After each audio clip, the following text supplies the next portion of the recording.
नमस्कार मित्रांनो, मी ऐश्वर्या कुलकर्णी तुमचं सर्वांचं मराठी मनोरंजन विश्व या चॅनलमध्ये खूप खूप स्वागत करते. मित्रांनो, येत्या 18 ऑक्टोबरला एक नवीन कथानक असलेली चित्रपट आपल्या भेटीला येतोय, अर्थात लाईक आणि सबस्क्राईब. आणि त्यात काम केलेले अभिनेते म्हणजे विठ्ठल काळे आपल्या सोबत आहेत, तर त्यांना विचारूया की त्यांना किती उत्सुकता आहे या चित्रपटाबद्दल.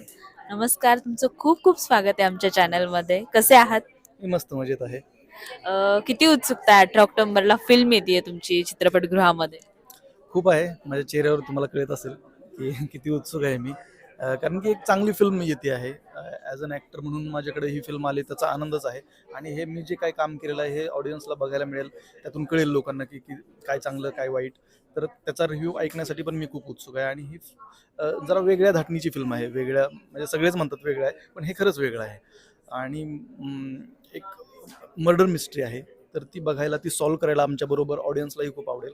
सो खूपच उत्सुक आहे मी. जेव्हा ही स्क्रिप्ट तुमच्या हातामध्ये आली होती किंवा तुम्ही ऐकलं होतं, नरेशन वाचली होती, तर तेव्हा काय असं वाटलं होतं किंवा काय क्लिक झालं होतं? ही फिल्म केली पाहिजे. मला पहिल्यांदा वाटलं की ही फिल्म केली पाहिजे आपण. कारण की ही खूप इंटरेस्टिंग आहे फिल्म. आणि ह्यातलं कास्टिंग पण मला खूप आवडलं. म्हणजे अमय आहे किंवा अमृता मॅडम आहेत, यांच्याबरोबर काम करायला म्हणजे मी अमय बरोबर काम केलेलं आहे.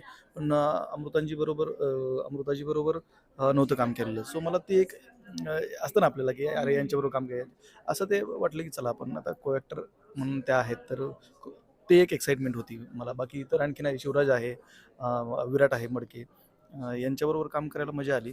आणि अभिषेक मेरुकर दिग्दर्शक आहेत. त्यांनी खूप सुंदररित्या डिरेक्ट केलेली आहे ही फिल्म. लिहिली पण आहे. लिहिली खूप छान म्हणून ती कदाचित डिरेक्ट करायला खूप त्यांना सोपं गेलं असेल.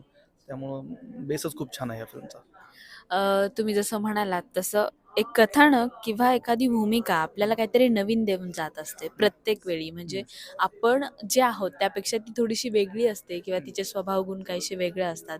तर ह्या स्क्रिप्टमधून किंवा ह्या भूमिकेतून तुम्हाला तुमच्या आयुष्यासाठी असं काय मिळालं? कदाचित मी कुठल्या स्कॅममध्ये फसणार नाही आता. या फिल्ममुळं. कारण की किती स्मूथली स्कॅम होतात आहे आजूबाजूला. आणि किती गोड बोलून इंटरेस्टिंगली स्कॅम होतात आहे, हे या फिल्ममधून कळतंय मला. सो तेवढं होईल की मी स्कॅममध्ये कुठल्या नाही अडकणार. वा, फिल्ममध्ये अमृता खानविलकर होती किंवा अमेय वाघ होते. त्यानंतर शुभंकर असेल किंवा जुईचं ही पदार्पणाचीच फिल्म आहे. तर शूट करताना किती मजा आली किंवा काय काय घडत होती धमाल मस्तीमध्ये? हां, ते आहेच आहे सगळं. पण अमय आहे आणि शुभंकर बरोबर मी काम केलं होतं कागरमध्ये. आणि आम्ही खूप वर्षानंतर परत एकत्र काम केले. सो सगळी ही मोकळ्या मनाची मुलं आहेत. मित्र आहेत माझे.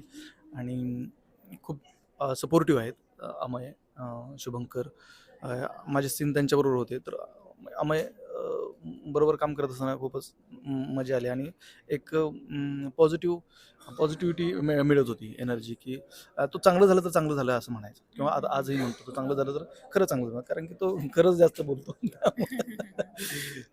त्यामुळे त्याने ज्यावेळेस म्हणलं की चांगलं होतं त्यावेळेस मला पण आणखीन आणखीन चांगलं करायला हुरूप मिळत होता. So thank you Amay. आता तुमच्या चेहऱ्यावरनं तर फिल्मची उत्सुकता कळतीच आहे, पण प्रेक्षकांचा उत्साह वाढवण्यासाठी तुम्ही जाता जाता प्रेक्षकांना काय सांगाल? हेच सांगेल की तुम्ही ही फिल्म थिएटरमध्ये जाऊन बघा, जेणेकरून आम्हाला उत्साह मिळेल याच्यापेक्षा आणखीन चांगल्या फिल्म म्हणजे अशाच दर्जेदार चित्रपट करण्यासाठी आणि अशीच चांगली कामं करण्यासाठी आम्हाला प्रोत्साहन किंवा उत्साह तेव्हा येईल ज्यावेळेस तुम्ही ही फिल्म थिएटरमध्ये जाऊन बघाल आणि लोकांना सांगाल बघण्यासाठी. सो 18 ऑक्टोबरला आमची फिल्म येते आहे. लाईक आणि सबस्क्राईब. तर तुम्ही ही फिल्म नक्की बघा. आणि यांचं चॅनल पण लाईक आणि सबस्क्राईब करा. थँक्यू. Thank you so much. तुम्हाला खूप खूप शुभेच्छा आमच्याकडनं. थँक्यू.